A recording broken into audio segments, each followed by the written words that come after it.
Painel político hoje entrevistando Marcos Rocha, candidato ao governo pelo PSL, e a gente tem alguns assuntos rápidos para tratar aqui, candidato. Um deles que vem assombrando a população e o governo, o futuro governador de Rondônia, é a questão da dívida do Beron. Só para situar rapidamente quem não vem acompanhando essa discussão, nós tínhamos uma dívida originária lá em 97 de algo em torno de 24 milhões. O Banco Central assumiu o Beron e essa dívida magicamente passou para 2 bi. Hoje ela está, no início desse ano, o ex-governador Confúcio Moura resolveu assumir que o Estado de fato devia, o que segundo os economistas aí foi uma péssima estratégia, porque nós reconhecemos uma dívida que não é nossa, estava sendo discutida no Supremo Tribunal Federal. Em função desse reconhecimento de dívida, candidato, nós passamos a dever 7 bilhões de reais. Com a projeção que foi feita pela Secretaria do Tesouro Nacional, nós vamos chegar em 2048 pagando uma parcela mensal de pouco mais de 11 milhões, com uma projeção de chegarmos a 19 bi, o valor total dessa dívida, né? O que dá aí um pouco mais de 4 vezes, quase 4 vezes o valor do nosso PIB, né? do nosso orçamento anual, desculpa. Como resolver essa situação? Eu penso o seguinte, é uma dor de cabeça, é uma dificuldade. Eu acompanhei isso daí, essa preocupação por parte da Secretaria de Planejamento aqui do Estado nos últimos anos, e essa dívida tem crescido. Eu vejo que a dívida do Beron é como se fosse a dívida que a gente contrai às vezes junto ao banco. Está virando uma bola de neve. Mas você pode chegar lá no banco e fazer uma renegociação dessa dívida. Eu não sei o que levou o governo a fazer essa renegociação, mas com certeza foi a alternativa encontrada naquele momento. Eu conversei sobre esse aspecto também do Beron com o Jair Bolsonaro e eu estou torcendo para que ele assuma o governo, a presidência do nosso país, e eu assuma o governo do nosso estado, para juntos nós alinharmos uma estratégia decente para corrigir isso daí.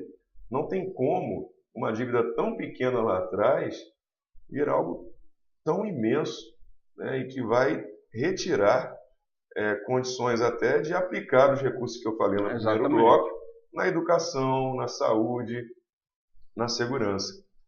Precisa ser tratado isso. Não adianta o governo federal, o banco, cobrar tanto de alguém que não tem como pagar. É simples assim. Uhum. Então é melhor perdoar a dívida.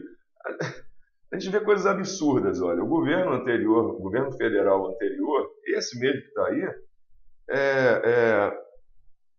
isentou dívida de outros países.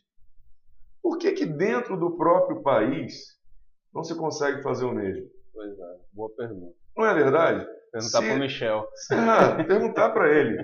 Poxa, se isenta outros países que não tem nada a ver conosco, por que não vai isentar a dívida de um estado tão promissor como o de Rondônia? O Rio de Janeiro está com uma dívida Rio de Janeiro é uma dívida absurda. E se sabe que não vai pagar porque não tem condições.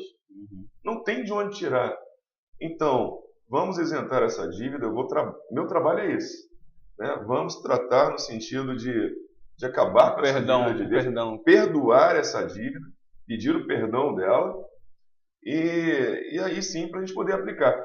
Se quer o crescimento do nosso país, e se o que se quer é real, a gente tem que providenciar ações reais e que realmente deem resultado. Né? E uma delas é o perdão dessa dívida. E Peron, que a gente tem aí o Instituto de Previdência dos Servidores do Estado de Rondônia, que já acena também com uma dívida enorme, né? E com uma situação bem complicada. O senhor já se inteirou dessa questão do Iperon? Sim, sim. A gente vê aí a população inativa crescendo, né, enquanto a ativa está envelhecendo. Uhum. E como a gente vai conseguir controlar isso daí? Não tem jeito, Alan. Infelizmente, e se alguém falar diferente aqui, vai estar mentindo.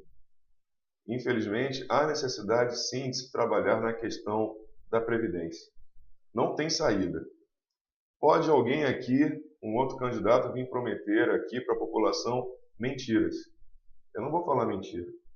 Agora eu penso o seguinte, nós precisamos entender que existem pessoas que já tiveram direito adquirido. O que se tem que trabalhar é em quem não tem o direito, os que ainda entrarão no mercado de trabalho. Isso tem que ser trabalhado. Por quem? Pelo governo federal. A Previdência vem lá de cima. Né? E aí, fazer da mesma forma dentro dos estados. Aplicar o modelo. O mesmo modelo dentro dos estados. Mas reconhecendo aqueles que já ingressaram, né, de uma forma e tratando. Eu tenho filhos pequenos. Estou falando isso, inclusive, para os meus filhos. Né? É a questão de realidade. Eles vão ter que trabalhar um pouco mais para poder ganhar mais também e ter uma vida digna.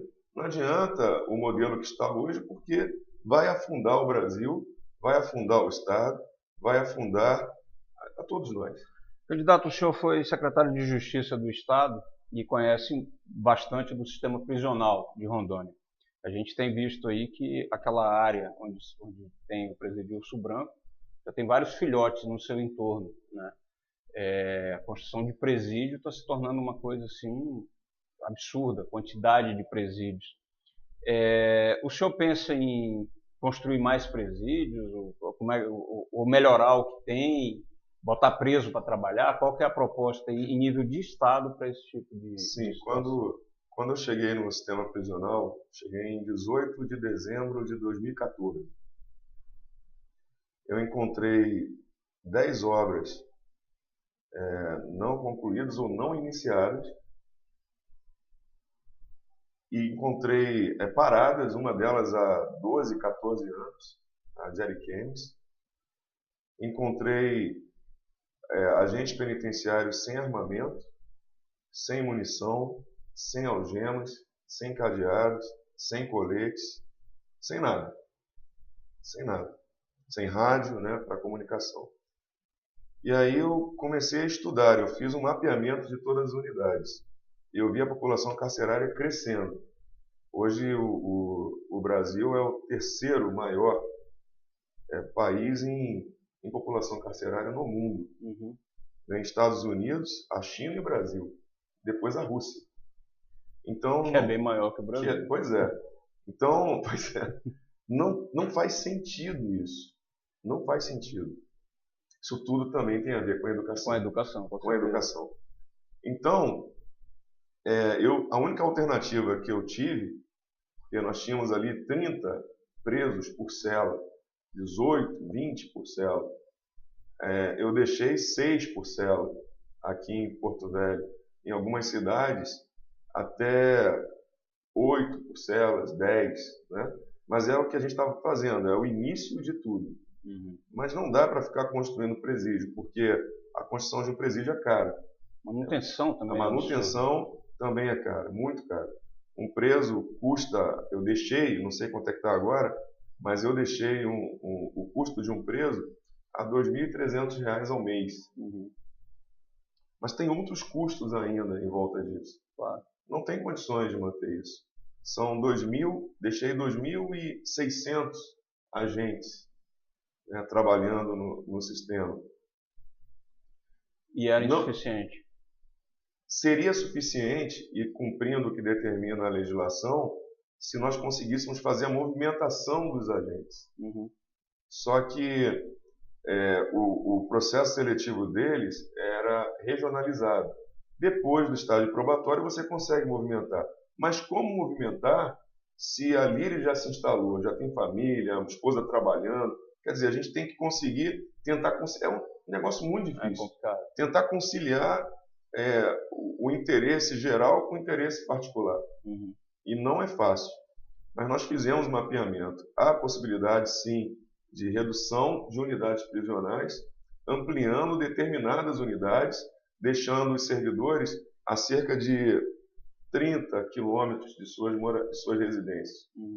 Mas o ideal é a gente conseguir reduzir a população carcerária. Claro. Não é soltando preso a bel prazer. Inclusive, eu sou contra alguns direitos existentes e qualquer secretário de justiça é obrigado a cumprir a lei. O juiz é obrigado a cumprir a lei e cobra do secretário de justiça.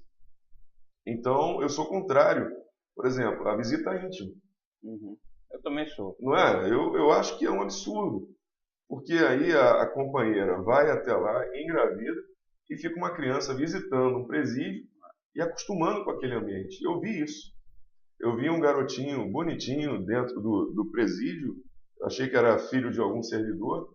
Eu falei, e aí, garotinho, tudo bem? O que você quer ser quando crescer? Eu quero ser igual ao meu pai. Ah, você quer ser agente? Não, quero ser preso. Porque acostumou com o ambiente. Então, é uma coisa ilógica, né? Então, eu sou contra alguns benefícios que a lei dá, mas isso tem que ser alterado lá em Brasília, não é aqui no Estado. Eu particularmente acho que se preso ficasse preso de fato, nós não precisaríamos nem aumentar o tempo de pena, porque 30 anos já é tempo, Isso, né, uma vida, né, para o sujeito ficar encarcerado. Mas se ele fica encarcerado com todas esses atenuantes que tem, né? A lei ela foi sendo criada ao longo dos anos para tirar o preso, né, ao longo desses últimos 8 anos aí. Então, o que acontece, principalmente? Então, o que acontece? 8 anos do governo federal, que eu digo. Uhum. Então, o que acontece? O preso, ele entra, aí vai cumprir 1/3 da pena. Né? Matou, fez o que foi, vai cumprir 1/3. Então, e ainda tem as questões das reduções de pena pelo trabalho, etc. Então, é uma coisa meio ilógica isso. Né? Então, quem deve pagar, para mim, tem que pagar pelo que cometeu. Só assim ele vai conseguir entender a realidade das coisas.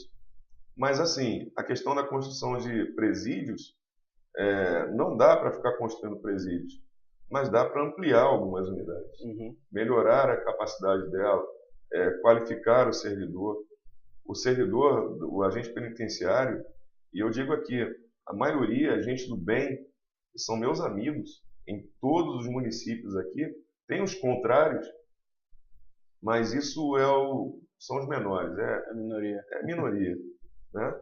Mas os bons servidores, eles merecem um tratamento adequado. Para você entender, o servidor da Sejus, ele não tem nem mesmo um plano de cargos e salários adequado. Tentei trabalhar isso, mas não consegui. Não consegui pelo próprio sindicato. Né, e tem a questão orçamentária também, tem tudo isso que termina interferindo. Mas o PCCR, que eu estava planejando, hoje o servidor, ele termina a carreira dele, ele entra hoje cheio de gás, com 12 anos na carreira, acabou a carreira dele. E ele vai ficar 30 anos trabalhando como se fosse ainda nos 12 anos. Não tem nenhum acréscimo, nada, acabou. Está errado. Então, o que eu imaginei? Eu imaginei uma hierarquização, não militarização, hierarquização. Ele entra agente penitenciário, depois ele é comissário penitenciário, melhora o salário, mas ele passa a ter autoridade sobre o agente. Depois ele é inspetor penitenciário, depois supervisor. E a minha ideia é que o supervisor tenha um conselho penitenciário, que vai ajudar nas decisões junto com o secretário de Justiça. Claro. Porque é muito difícil você tomar uma decisão sozinho. Se você tem ali com os colegas, os próprios servidores da Sejus apoiando as decisões, fica tudo mais fácil.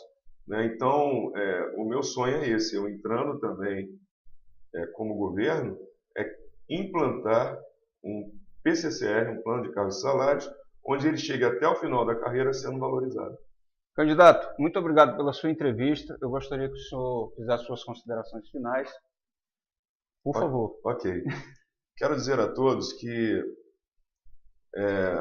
eu fui preparado, eu não tinha percebido, mas como professor de administração pública, como secretário de educação, como secretário de justiça, como um militar dedicado, honrado, decente, como pai, como esposo, como cristão que eu sou, cristão temente verdadeiramente a Deus, eu digo que Deus foi me preparando para esse momento.